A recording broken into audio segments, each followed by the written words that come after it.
மாண்புமிகு உறுப்பினர் வெங்கடேஸ்வரன்.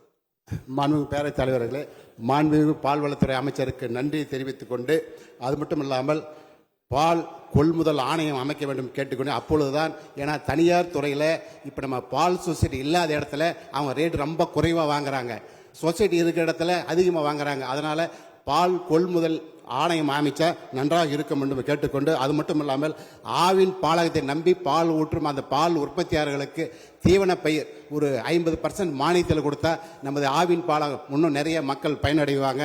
அது மட்டும் இல்லாமல் தருமபுரி நகர மையத்தில் ஒரு ஆவின் மூலம் பால் பால் விற்பனை மையம் இருக்குது, நல்லா சிறப்பாக இருக்குது, சுத்தீரும் பூங்கா இருக்குது.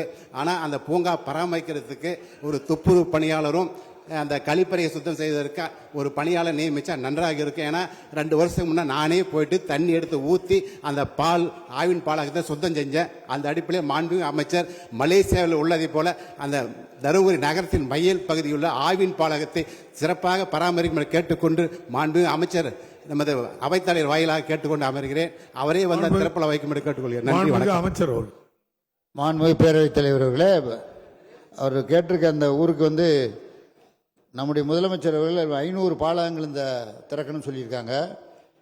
அதனால் 500 பாலகம் திறக்க போகிறோம். பால் உற்பத்தி 13 லட்சம் லிட்டர் கூட்டியிருக்கான். இப்போ லீன் பீரியடு 2 மாதம் நேற்று கூட சொல்லியிருக்கேன்.